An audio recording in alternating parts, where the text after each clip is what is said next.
A long time ago, in Bengkulu, there lived an elderly widow with her three daughters under the foot of the mountain. They lived in a simple hut every day to fulfill the daily needs. The widow had to work in a field. Sometimes her youngest daughter came along help her, very contrary with the sister who never helped their mother. Instead of giving a hand by helping, however, they rather wasted their time watching them without helping at all.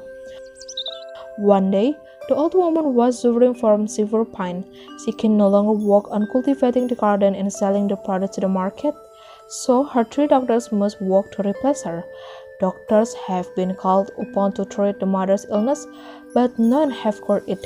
Until finally, a shaman came to meet the old woman's three doctors.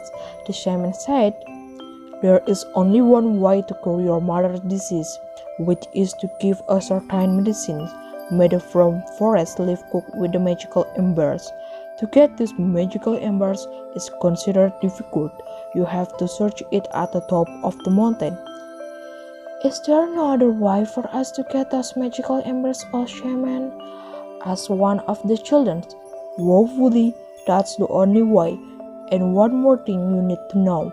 Many issues said that at the top of the mountain, containing magical embers was guarded by a huge and creepy serpent," said the shaman. How disappointed the three doctors were to hear the shaman's word. They could only cure her mother with the help of magical embers to boil her medicine. The villagers said the worst thing is that the great serpent will prey on anyone who tries to approach the top of the mountain. The old widow's doctors were unable to do anything else. They just resigned to seeing their mother lying on the bed, enduring the pain.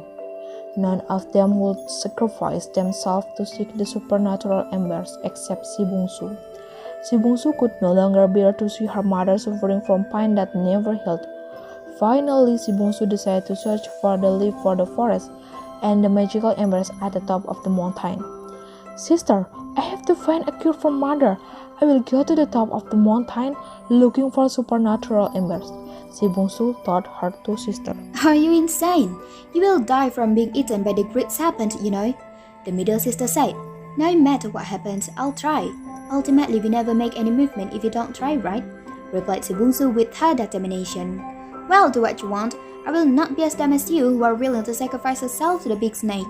We are still very young to die," said the elder sister with anger and indifference.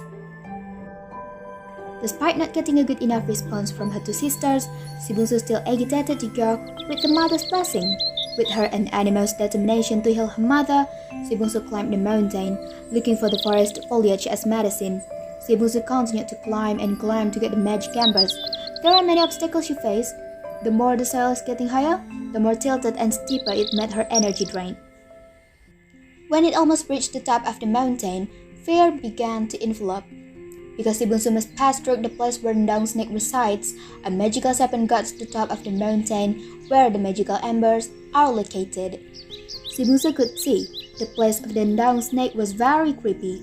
The trees around the cave were large and mossy. The leaves that covered the sunlight caused the place to become a dreary place that obviously Bungsu could not be fond of. Moreover, the feeling of exhaustion and fear of seeing the residence of the snake. Bungsu suddenly heard a rumbling sound and a loud roar that made the ground she was stepping on tremble. Gradually, she saw an enormous snake in front of her. Its eyes were sharp and its tongue was sticking out repeatedly. With the rest of the courage, Bungsu said, "Oh, good-hearted serpent, may I ask for a single of supernatural embers? I will use the coals to make a cure for my mother." Unexpectedly, the snake replied kindly, All right. I'll give you a magic ember, but on one condition. You will get it if you are willing to be my wife." Without a second thought, Bungsu fulfilled the condition proposed by the snake. "All right, I'm willing to be your wife, but let me go home first to give my mother this ember.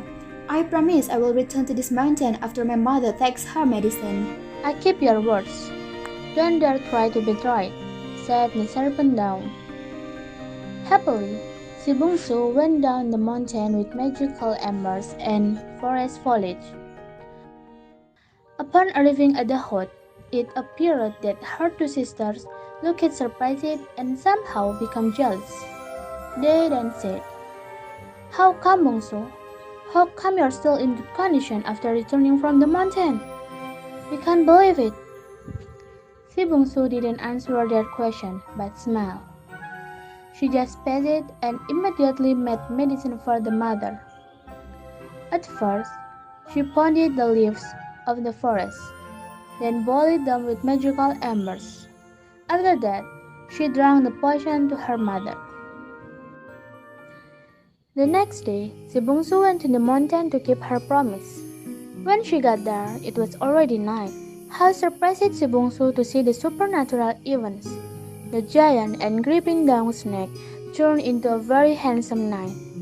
Oh knight, are you really the incarnation of the serpent guarding the supernatural embers? Asked the serious Bungsu.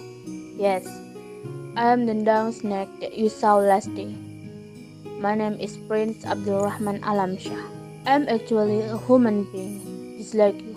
I was bewitched by my uncle into a snake only in the morning. At night, I become a human being. My uncle cheated because he wanted to take my throne and become king. The prince explained it. After Si Bungsu left the forest, her mother gradually recovered, and Si Bungsu still keeps visiting the mountain to seek the down snake. But her two Bungsu sisters still wonder why Si Bungsu can live and carry magical embers. Out of curiosity, the sisters went after her. The two of them settled toward the cave of the snake residence.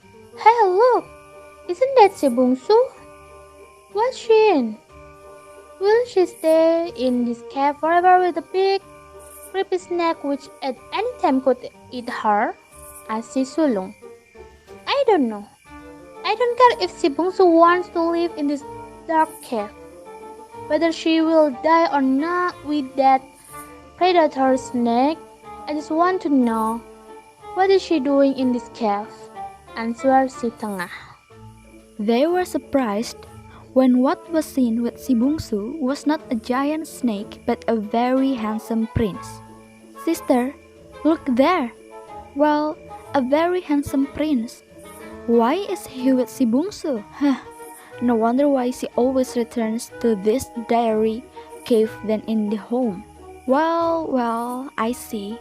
Apparently, that creepy snake was a handsome prince. If that is so, I want to stay with the prince too, even though I have to live in this dark cave. What should we do? I don't like Si Bungsu with that handsome prince. He is supposed to be ours. Si Tengah asked to her sister. Finally, because they could not accept such a fact of Bungsu and the prince, with the feeling of envy and jealousy, they intend to harm Si Bungsu by slandering her. Si Bungsu's sisters then set up her evil tactics. I have an amazing idea. What if we steal the snake skin on the stone and then we burn it?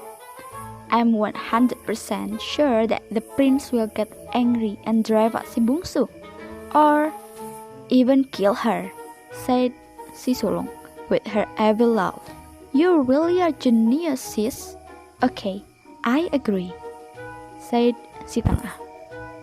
Afterward, they entered the cave. Si Bungsu, who was busy studying firewood, was unaware of the presence of her two sisters. At that very moment, they stole the snake skin from inside the cave and burned it. They felt satisfaction and pleasure because they managed to carry out their evil intentions against Si Bungsu. Nevertheless, what they expected didn't match the reality. When Prince Alamshah acknowledged that his snake skin had been burnt by someone, instead of anger he inflicted on Si Bungsu, the prince ran and hugged Si Bungsu. He also said that his weak uncle's magic would be destroyed if someone willingly burnt the skin of the snake. Happiness enveloped Si Bungsu and the prince. Prince Alamshah finally could return to the palace to take over the throne, said his uncle. And of course, he brought Si Bungsu also to the palace. The uncle ultimately was punished and expelled from the palace. The kindness Si Bungsu invited her mother and her two sisters to move into the palace.